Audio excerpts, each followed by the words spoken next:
I could catch a man. Some trash. We talk fast. I'm on one. Nickel fresh. I'm on one. We talk fast. I'm on one.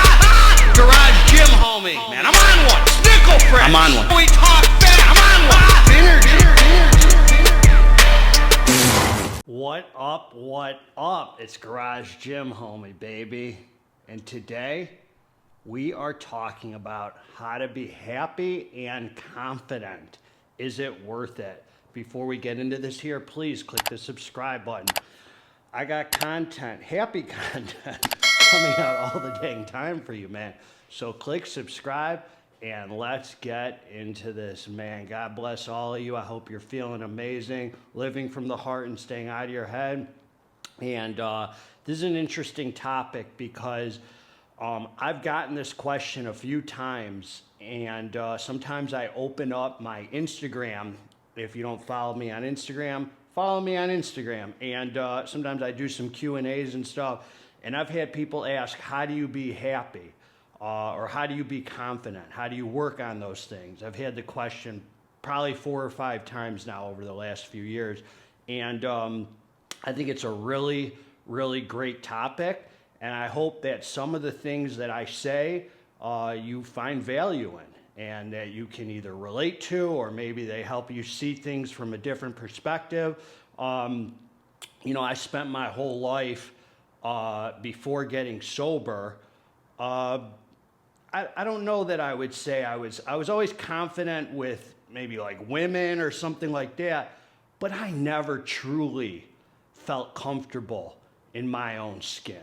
You know, I mean, that's the truth of the matter. I lived in fear from the time that I was a child till the time that I was, sober pretty much. And even a little bit after that, as I had to grow and grow. And this is a lifelong journey, man. That's the truth of the matter. It's a lifelong journey.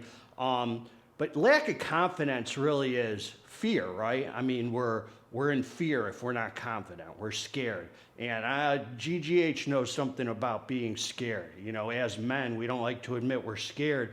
But the only way that we can work on that is to admit that we're in fear. And I spent my whole life in fear, and fear still crops up in my life, and I have to deal with it and grow from it. The funny thing about working on happiness and confidence is you don't work on happiness and confidence. That's the thing that might catch you off guard. Well, how is that, man? How do you become happy if you don't work on it? Happiness and confidence is not something you think about or work on. That's the funny thing. It's the end result. That's the result of what I'm going to talk about. And you know, that's the funny thing about it, is if you want to be happy, you don't think about being happy. And I'm going to tell you what I mean by that. Truly happy people, and I include myself in this because I know to the core that that's me, don't ever evaluate how happy they are. I don't know one truly happy person who sits around thinking, well, how happy am I? How do I feel today? Am I really happy? How happy am I? How happy am I now? You know, it's like, that's not, everybody who I know who evaluates how happy they are, they're miserable. That's the same as mental health. The people who I know who talk about mental health, they're never mentally healthy. It's kind of the funny part about it. And I know people who work on their confidence and they're never confident. And you don't become confident by working on your confidence. That's the crazy part about it. I know people specifically who do things like take courses on how to be more confident. Go and say, I'm going to work on my confidence today by talking to girls, in public, or doing this or that. I know people like that. And you never reach the goal that way. Okay, that's the thing about it. You never reach the goal. So you don't evaluate your own happiness. When I got sober and I had to go to jail to clean up my side of the street, I remember there was a guy who said to me, sponsored people in jail because I was already sober, and it was a beautiful experience. A guy said to me, I've been praying for happiness every day, and I'm just, it's not working. I'm not happy. And like sometimes, you know, like I just hear my heart, man, like God, whatever you want to call it, I hear this. And I just thought to say to him, have you ever considered praying for somebody else's happiness and see what happens? That's the funny part about happiness. When we stop thinking about our own and we throw our life into work and self-sacrifice for others, in turn, we become happy. We become confident. That's why I have such a problem with the therapy industry. And I'm not saying therapy's bad. Definitely there could be value from it. I'm sure that some therapy has been life-changing for some people in a great way and therapeutic and stuff. But most of the people in therapy can really use not sitting talking about themselves for another hour, not thinking about themselves for another hour, maybe thinking about, you know, somebody else for that hour, thinking about what they could do to help others. My whole life was about me, so much dang self. And therapy can be a great thing. And maybe part of the therapy is for a therapist to point that out. And maybe, you know, I don't know. But that's a big problem I have. So much people go to therapy and they just want to talk about themselves for another hour. Me, you know. And I think that the answer, the key to happiness and confidence is getting away from self, getting away from so much self. You know, when I first got sober, every day I thought I should write in a gratitude journal. I'm going to write 10 things I'm grateful for. And my sponsor pointed out to me, you know, I'm going to be grateful. Look at that list, man. That's all about you. You. What do you have? Look at what I have. I have this. I have that. I'm grateful because I have. Gratitude's an action word, man.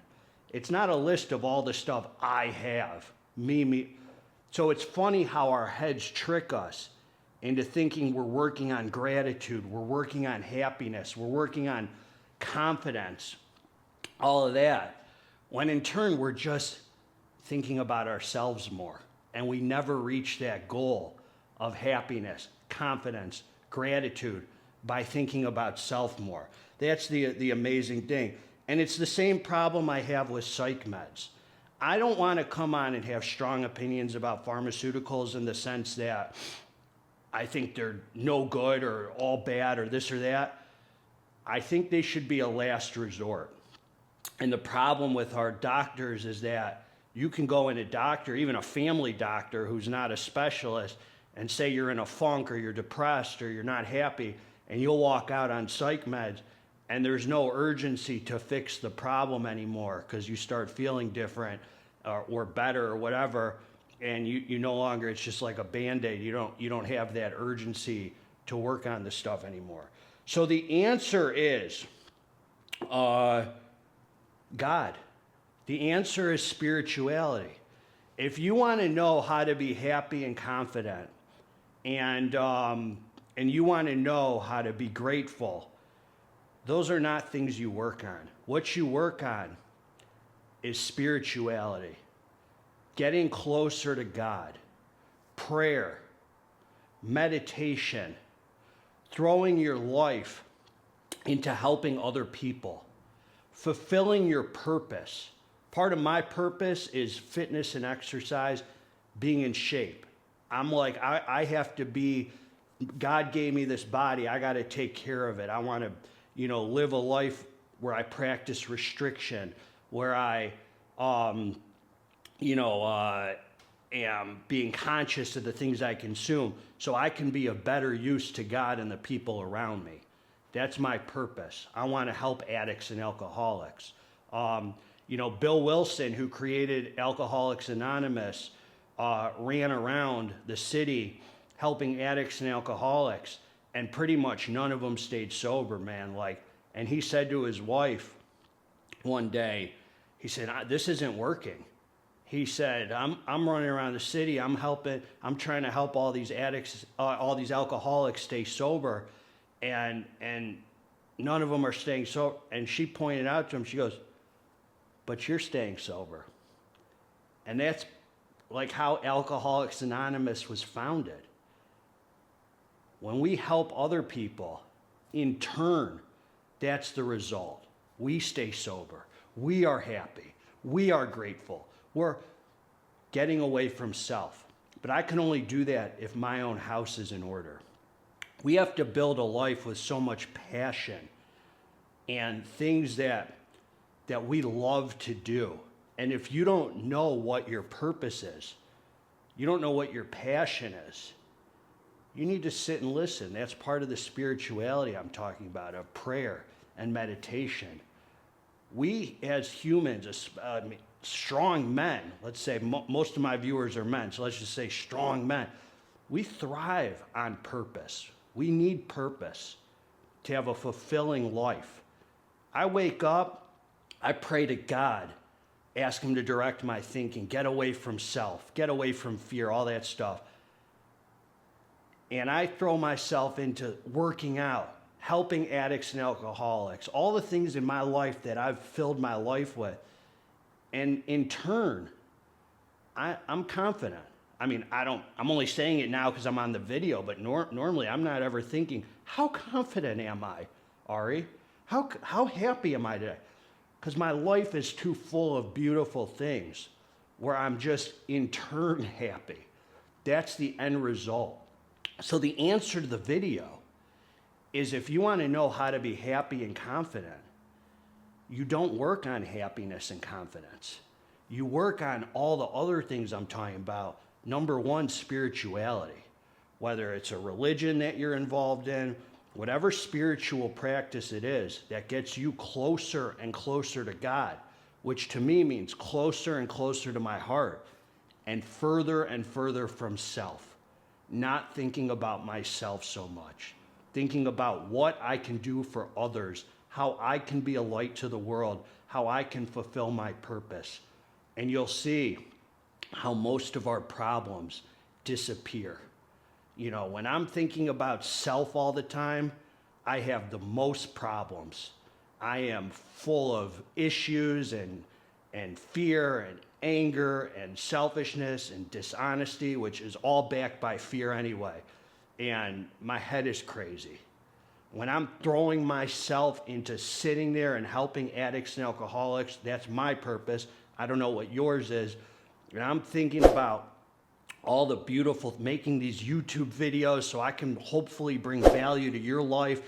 I'm thinking about all the other things. I don't have time to evaluate my happiness. I don't remember the last time I thought, how happy am I? It's not part of my life because I'm working on all the other things. Spirituality, number one, and God shows me all the other things. You know, if God's number one, I'm going to be led to the YouTube channel, the people I sponsor, being sober, all the things, giving open talks at AA meetings in front of hundreds of people. You know, all the things that I do. Now being a positive role model to the girls in my life. You know, a stepfather now that I'm entering into as I'm going to marry Stephanie. All the things that my life is filled with purpose, I'm in turn happy and confident. So it's the end result. It's not the thing I focus on. So my advice for people who are not happy and confident, stop focusing on how to be happy and how to be confident and start focusing on what we can do for others and what we can do to get closer to God, closer to following our heart, getting away from fear. You want to get away from fear? Start praying for fear to be removed. Start praying for how you can be of use to the people around you. Start listening for the answer. We can't just pray and not listen. God is everything, and that's the way to happiness and confidence. And if you're not a spiritual person, you're not a godly person, you don't believe in God, well, I don't think you're miserable enough yet. Because if you are, you'll be willing to try anything. Maybe say a prayer, even if you don't believe it, even if you're praying from your head and not your heart, and you're just going through the motions of prayer, and you're not really even feeling it. You just start somewhere. That's the answer. I sponsor people. I've sponsored hundreds and hundreds, maybe 1,000. I've sponsored probably 300 addicts and alcoholics now or more, probably more now. They don't all come in believing in God. They don't all come, none of them come in with a relationship with God. I didn't. None of them come in Mr. Spirituality. But if you're miserable enough, you'll be willing to make a beginning somewhere. I hope this is helpful. Let's get away from self. Let's be a light to the world. God bless all you. Together, let's get this dang muscle. And hit the like button. That's what I meant to say. Hit the like button. Together, let's hit the dang like button. I'm out.